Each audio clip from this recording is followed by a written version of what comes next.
Auto ఎట్లా ఉంది పరిస్థితి ఆటో వాళ్ళది? దారుణంగా ఉంది. గిరాకులు దొరుకుతున్నాయా? గిరాకులు ఉన్నాయి కానీ ఆటోలు చాలా పెరిగిపోయినాయి. ఆటోలు కూర్చునేటోళ్ళు తక్కువ ఉన్నారు, ఆటోలు ఎక్కువైపోయినాయి. ఫ్రీ బస్సు ద్వారా ఏమైనా ఇబ్బంది ఉందా? ఫ్రీ బస్సు వచ్చి ఉన్నది కొంచెం, అది ఈడ సిటీలో అంతా లేదు కానీ కొంచెం ఉన్నది. కానీ ఆటోలు ఎక్కువైపోయినాయి. మొన్న మళ్ళా 67,000 ఆటోలు తీసి అనవసరంగా తీసిండు రేవంత్ రెడ్డి. అంటే ఎక్కడ చూడు ఎక్కువ ఉన్నాయి ఆటోలు, ఎటు చూసినా. ఇంకా తీసి ఇంకా ఎక్కువైపోయినాయి, గిరాకీ తక్కువ అయిపోయింది. ఎవరు గెలుస్తారు మొత్తానికి ఇక్కడ జూబ్లీహిల్స్ ఉప ఎన్నిక? జూబ్లీహిల్స్ ఎట్లయినా ఆయన సునీత, మాగంటి సునీతకే గెలిపించుకోవాలి. ఆయన మాగంటి గోపీనాథ్ కూడా ఉన్నప్పుడు మంచి పనులు చేసాడు, మంచి మనిషి. అన్ని వాడల్లో తిరిగి తిరిగి ఏం సమస్య ఉన్నా ఎవరు పిలిచినా వచ్చి చేసాడు. ఎవరు? మాగంటి గోపీనాథ్ సాగు ఉన్నప్పుడు ఏడ ఏం ఇబ్బంది ఉన్నా వచ్చి చేసిండు. ఎవరు పిలిచినా వస్తుండే. మంచి మనిషి, మంచి మనిషి.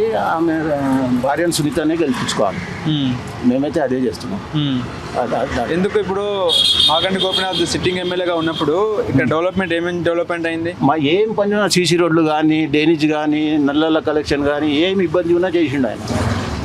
వచ్చి పిలిస్తే ఇది సమస్య ఉన్నదంటే వచ్చి చేస్తుండే. మంచి మనిషి.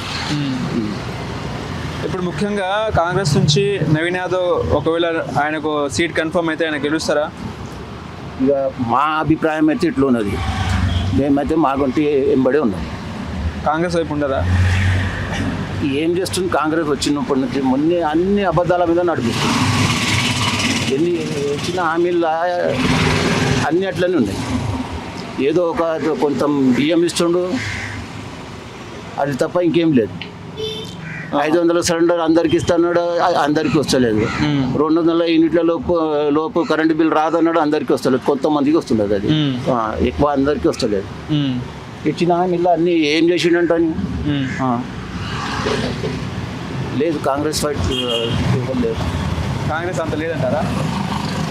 మేమైతే ఎంతమంది ఉన్నామో ఇట్లా ఆలోచిస్తున్నాం. గోపీనాథ్ సైడే ఉన్నాం. ఎట్లా ఉంది? కాంగ్రెస్ పరిపాలన బాగుందా, కేసీఆర్ పరిపాలన బాగుందా? కేసీఆర్ పరిపాలన బాగుంది. మొట్టమొదట మనుషులకు మంచితనానికి వాళ్ళు పక్కన పెడుతున్నారు చేసిన దానికి.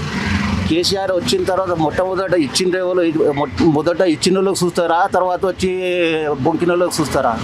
స్టార్టింగ్ ఇచ్చేది కళ్యాణ లక్ష్మి, షాదీ ముబారక్ కేసీఆర్. 200 నుంచి 2000 పెన్షన్ ఇచ్చింది కేసీఆర్.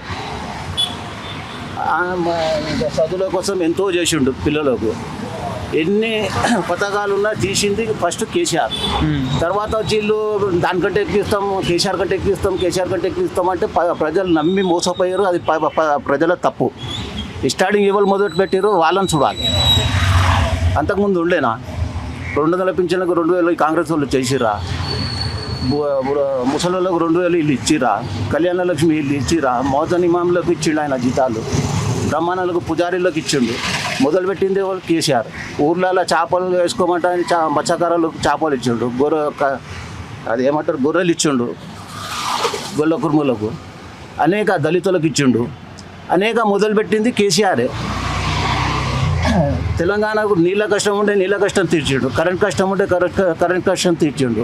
ఎన్నో మంచి పనులు చేసిండు. కానీ పబ్లిక్కి మైండ్ సరిగ్గా లేదు. మంచి చేసిన వాళ్ళు ఇడిచిపెట్టి వేరే దిక్కు ఆశపడిపోయారు. తానే సచ్చినట్టు అయిపోయారు వాళ్ళే.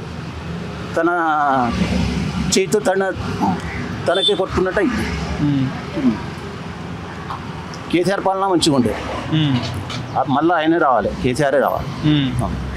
కేసీఆర్ కానీ కేటీఆర్ కానీ మంచి పని చేసి. ఇందిరమ్మ ఇల్లు వచ్చిందా? రాలేదు. తులం బంగారం ఇంట్లో వచ్చిందా? సరే, నేను పెళ్ళి అయితే చేయలే. పిల్లలది చేసిన వాళ్ళకు వస్తలేదు. ఇంకా ఫ్రీ స్కూటీలు వచ్చినాయా? ఏడొచ్చినాయి. ఆడపిల్లలకు స్కూటీలు ఇస్తా అన్నాడుగా. లేదు. సరే, 2,500 వచ్చిందా? లేదు. గ్యాస్ సిలిండర్ వచ్చిందా? లేదు. అదే చెప్తున్నాను నేను, కాలే. 200 యూనిట్ల కరెంట్ కూడా, అది కూడా కాలే. కొంతమందికి వస్తున్నది, కొంతమందికి 200 లోపు వచ్చిన వాళ్ళకు కొంతమందికి బిల్లు వస్తలేదు. కొంతమందికి 500 గ్యాస్ సిలిండర్ వస్తుంది కొంతమందికి. సిటీలో ఎట్లా ఉంది వాతావరణం? ఎట్లా ఉంది సిటీలో వాతావరణం పరిస్థితి? సిటీలు కూడా అదే మొత్తుకుంటున్నారు అందరు. ఇది తప్పు చేసుకున్నాం కాంగ్రెస్ని గెలిపించి అంటారు. సరే ఇక్కడ సిటీలో అయితే ఎవరు కాంగ్రెస్ కంటే ఓట్లు వేయలేరు సిటీలో. ఇక్కడ ఏ పార్టీ మైనార్టీ వర్గం బలంగా ఉందా, యాదవ వర్గం బలంగా ఉందా? ఎవరు బలంగా ఉంది? ఏ పార్టీ బలంగా ఉంది? మైనార్టీ వర్గం కూడా ఈమె బీఆర్ఎస్ వైపే ఉంది. మైనార్టీ వైపు ఎవరు నిలబడినా మైనార్టీ వైపు లేదు. కొంతమంది ఉండొచ్చు. యాదవ వర్గం, యాదవ సామాజిక వర్గం అంతా ఇక్కడ 80% మొత్తం ఇక్కడ ఉన్నారు, బీఆర్ఎస్ వైపు ఉన్నారు. బూరగొండ, శ్రీరామ్ నగర్, కార్మిక నగర్, రాజీవ్ నగర్, నటరాజ్ నగర్, సుల్తాన్ నగర్, నేతాజీ నగర్ అంతా బీఆర్ఎస్ వైపే ఉన్నారు. ఇప్పుడు ఏ పార్టీకి మెజార్టీ వస్తుంది? బీఆర్ఎస్ ఈ ఏరియా నుంచి మెజార్టీ ఎంత వస్తుంది టీఆర్ఎస్కి? వస్తుండొచ్చు, 1 లక్షకు పైగా వస్తుండొచ్చు. గిరాకీ ఎంత వస్తుంది నీకు రోజుకి? ఇంటికి ఎంత తీసుకెళ్తున్నావు? 800, 700, 800.